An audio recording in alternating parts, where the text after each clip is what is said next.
Hi everyone, this is Susan with Susan Monroe Art, and today we're going to paint this really fun and colorful piece of art. It reminds me a little bit of a stained glass window with the bright colors and then the black outlines on top.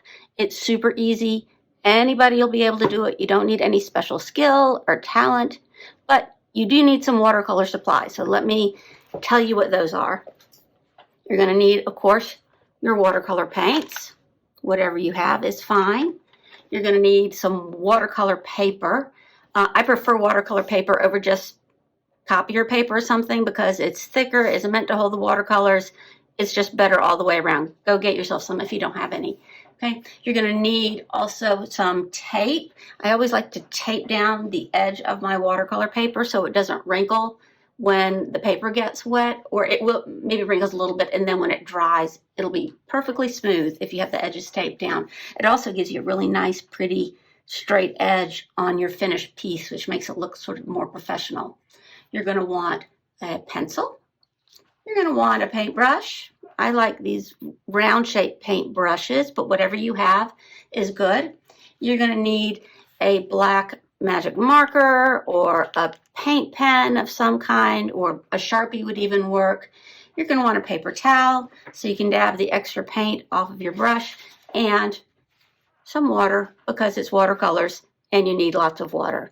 So go get that all together and come right back and we can start painting. All right, so I have taped down my paper with this pretty washi tape. It's a low tack tape. It won't rip my paper when I pull it up, but use whatever you have. And now I'm going to take my pencil and I'm just going to draw some wavy lines horizontally, vertically, diagonally on my paper.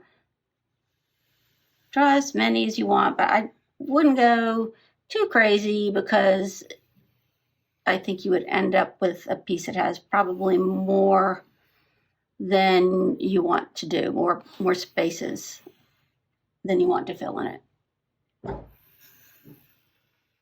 Here we go. Okay, I like that. Now I'm going to have to decide on the colors that I want to use. And that's important because we're going to be using a technique called glazing, where we'll paint one color over top of the other to make a third color in this. And you want colors, probably want colors that are going to play well together, that are going to look good when one is over the other. Don't choose more than 3 or 4 colors, and you can go randomly for colors, or you can pick colors that are from the same color family to make your painting sort of more harmonious. So the colors I have decided to use are this pretty turquoise blue that I have. This is a Windsor blue. Then I'm going to use this pink, this opera pink. It's really pretty and bright. And I have a color called quinacridone magenta. That's sort of the wild card in this. I don't know how that's going to work, but we'll give it a try. So I'm going to use these 4 colors. I'm sort of picking them from all around, but I think they'll work together. I guess we'll see. So when I paint, I like to paint with my paintbrush in my right hand, and usually I just keep my paper towel in my left. And as I paint and get a lot of water on it, I can dab it really easily on my paper towel. Or some people like to just keep their paper towel stuck to the side to do that. I generally hold it. Make sure you have it handy. I'm going to get a brush full of water. I think the number one mistake people make when they're doing watercolors is they don't use enough water. And I'm really going to make up a puddle of paint here in my palette.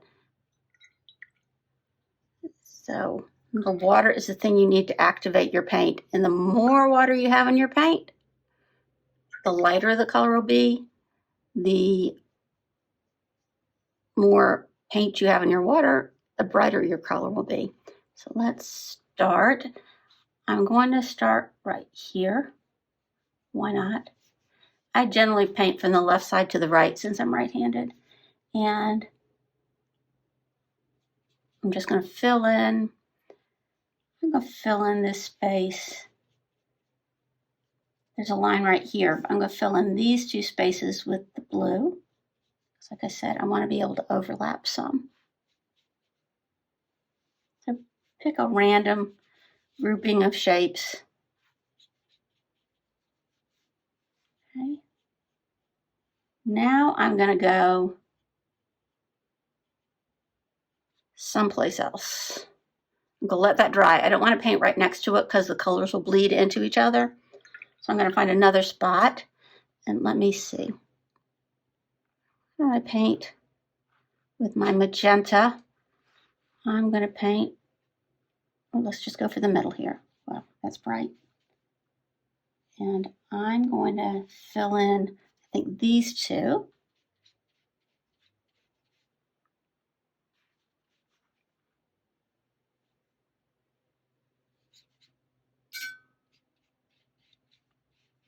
Look, I can just get plain water on my brush and spread the paint out. If I have a lot of paint on there, and I just pull that paint across the paper with my brush. If it's in a puddle, if your brush starts going like this though, and leaving scratchy marks, it's telling you it's thirsty and it needs more water.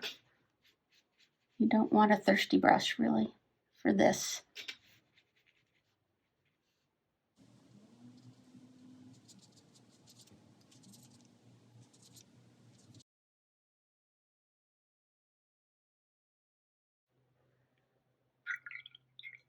And now I'm going to go with a third color.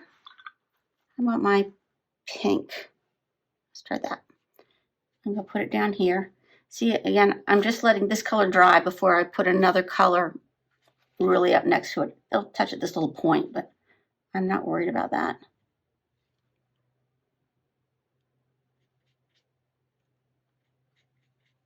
And I'm going to fill in these two with pink.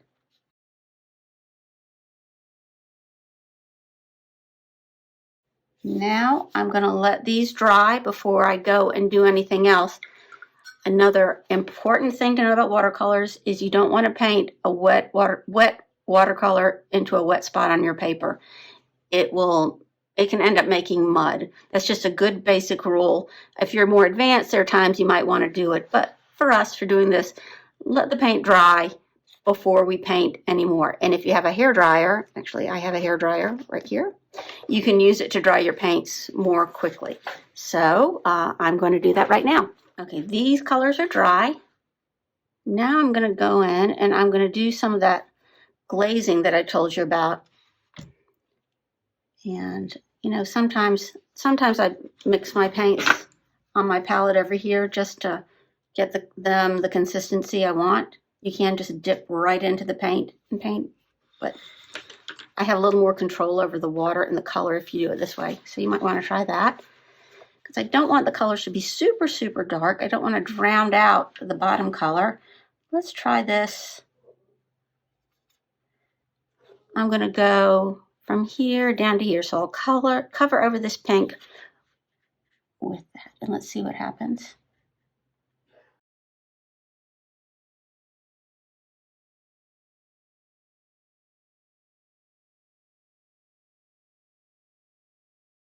Now I'm going to put some more magenta. I think I'm going to do magenta over this and into that. So you'll need to make some decisions, but they're fun to make, and there's really no way to do it wrong. Really no way to do it wrong.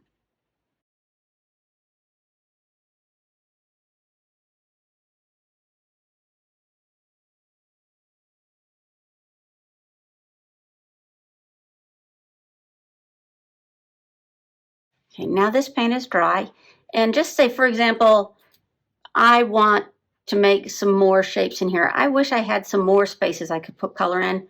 Great, you can go ahead and do it. No problem. I'm thinking I want to put my turquoise blue, but I don't really think I want a piece this big of turquoise blue, and I don't want to cover up all of this pink. So I am going to put another line in here, just from here, like that. And I'm going to put my turquoise blue in there. And then I'll use a different color for right there.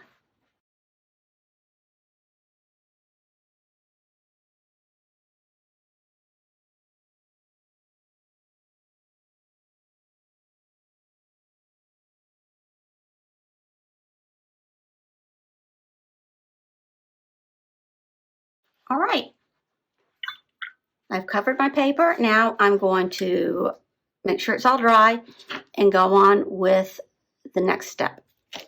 I'm using my paint pen, and I'm just going to draw some more random wavy lines to add a little interest into the piece. A little graphic element here.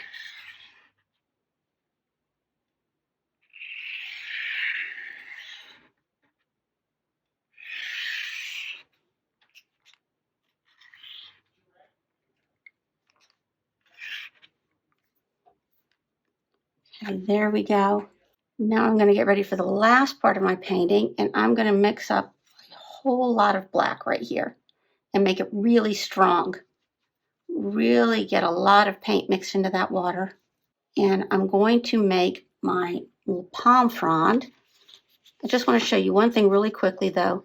When you make this palm frond, you're going to make just with the tip of your brush, gently pull it down to make the stem, and then to make each leaf, you're going to go with the tip of your brush, draw it, press down, and lift up. You're going to make it the tip of your brush, press down, pick up. You're moving your brush the whole time you're doing it. Tip of the brush, pulling out, pressing down, picking up. You might want to practice that on an extra sheet of paper a little bit before you start. I am going to get going on it. I want my palm frond to go diagonally like this. So I'm taking my paintbrush, putting it at about a 45-degree angle, and gently putting just the tip down. This is in my way. Just the tip down, pulling it across. Okay. I think you could actually do that part with your Sharpie or your paint pen if you're not comfortable doing it with a brush. Now I'm going to go in, making sure my paint is still really strong, and start doing my leaves. And I want little leaves on the top, and I think I want the leaves to get larger as they come down. So I'm going to go gentle tip of the brush, press down, pull up. Tip, press, up. Okay. And you can put the leaves so that they're joining each other, or you can put them so they're offset. It's up to you. It's your painting. You do what you want to do. I want to make each leaf a little larger than the one before it. And I'm going to offset them. And up. Down and up.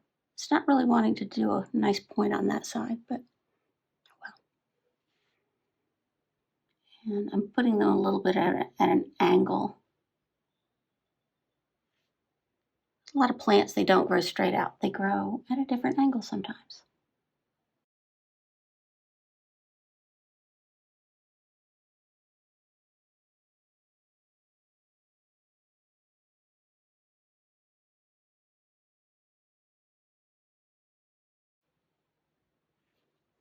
I think I'm going to have my petals get smaller now, smaller toward the bottom. So I'm going to start down, press. I'm going to pick it up a little sooner, and that'll make my fronds or my petals shorter.